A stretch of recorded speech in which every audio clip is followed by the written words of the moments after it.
De'Aaron Fox has signed a contract extension with the San Antonio Spurs. Let's break down Fox's extension and take a look at the Spurs' offseason picture during Fox's extension.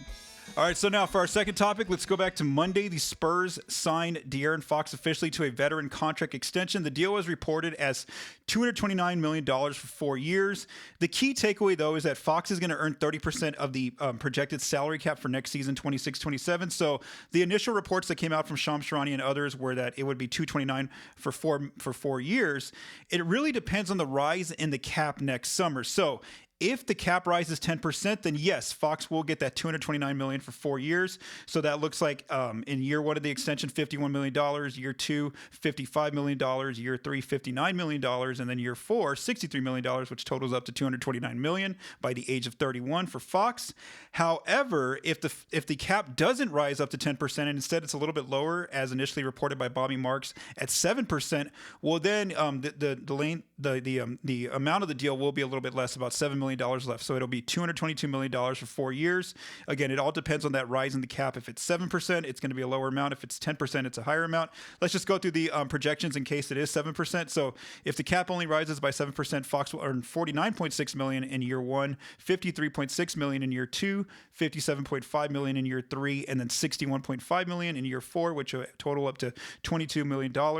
So, again, it all just comes down to the rise in the cap next year, and we should expect those numbers. They usually come out in the final day of the offseason for next summer, which is June 30th, 2026, is when we should get the actual amounts for Fox's new extension when those numbers come in. So I also wrote about Fox's extension this past week over on the spotupshot.com if you want to check out that piece. So what I'm going to do is I'm going to go through some quick takeaways from that piece where I basically went through a simulation of each of the Spurs' off seasons. Now, I do want to note it's tough to do this exercise just because we don't know which free agents the Spurs are going to be signing in the future, or if they're going to make any trades, et cetera, or signing the other players to extensions. So that's why this is a little bit tougher, but I just want to go with who's on the roster right now and look at the projections. So regarding this current offseason that we're in, 25-26, there is still a deal that might need to be completed for the Spurs, and that is to see if whether or not they agree to a contract extension, a rookie extension with Jeremy Sohan. If the Spurs and Sohan agree to an extension, well, then Sohan's new numbers would be on the books for the next couple of years, however long the length of that extension would be.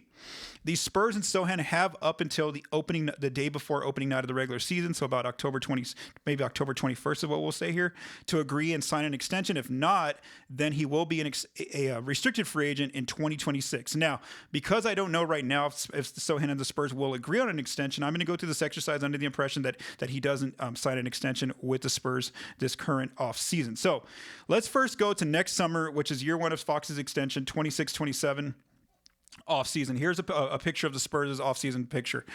So multiple players will be going into unrestricted free agency. That'll be Harrison Barnes, Kelly Olynyk, Jordan McLaughlin, and Lindy Waters III.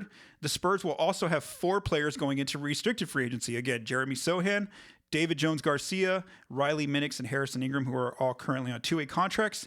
The incoming players the Spurs will be either their 2026 first-round pick, or they have the ability to swap with the Atlanta Hawks for their 2026 first-round pick. Right now, I'm projecting the Spurs keep their own 2026 first-round pick because the Hawks, because they're in an Eastern Conference where they should have a better record overall than the Spurs. It would be better for the Spurs to keep their own pick.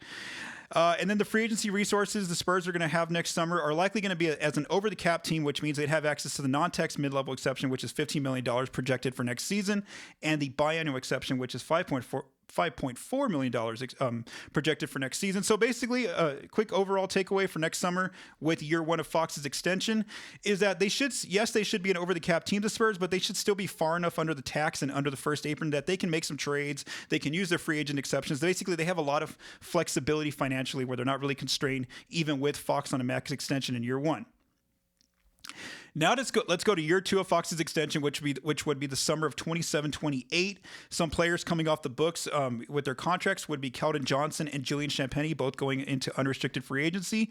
Also, though, a player who would potentially sign an extension the season before would be Victor Wembanyama. So now his extension will be kicking in that summer of 27-28.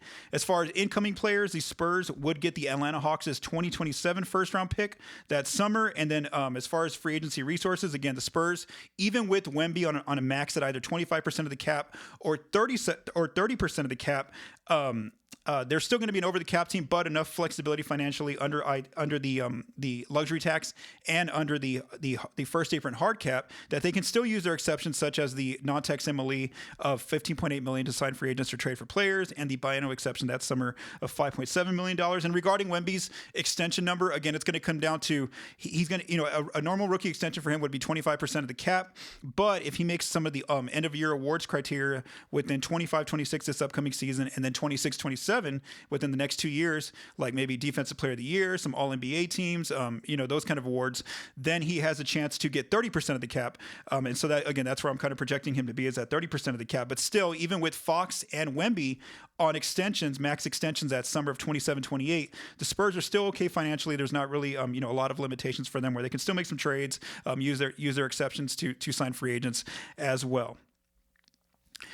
Now let's go to 28-29. This is year 3 now of Fox's extension. So now the interesting question is, what extension did Stephon Castle sign with the Spurs? So the season before, Castle would have been eligible to sign an extension with the Spurs, a rookie extension.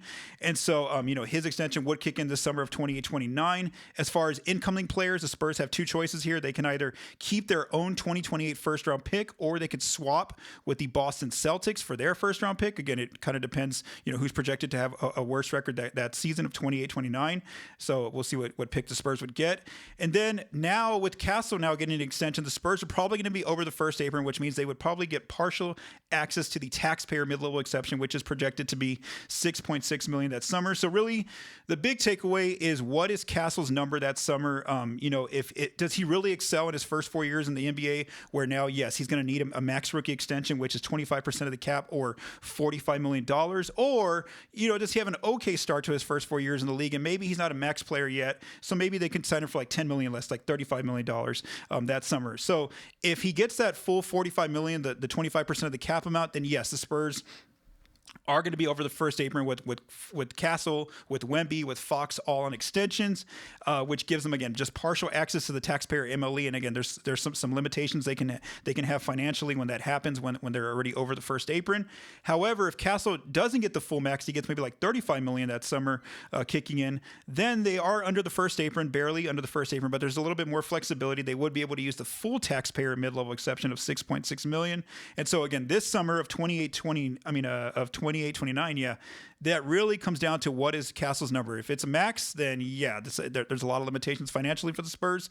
If it's a little bit less than the max, then there is some more leeway for them to make some moves.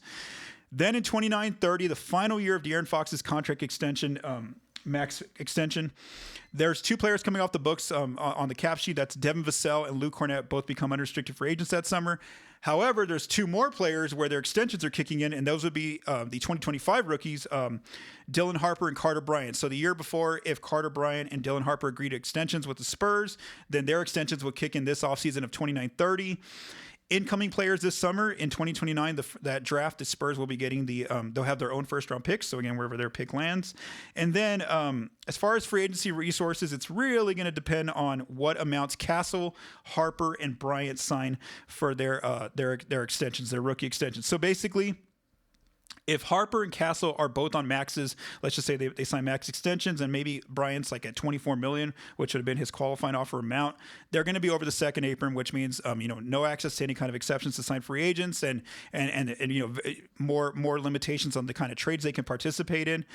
However, if both Castle and Harper don't come in at max numbers, they sign maybe they don't have max seasons in those first 4 years, and they both end up signing for a little bit less, maybe like $10 million less each. Well, then there's a little bit more flexibility for the Spurs. They barely maybe be under the second apron, but there's definitely going to just be some limitations for them with all these young players coming out on maxes, plus having Wemby and having Fox on maxes as well in that summer of 29-30. So I'd say overall, the first 2 years with Fox are going to be fine. They can still they're going to be not really limited financially, the Spurs, with kind of moves they can make.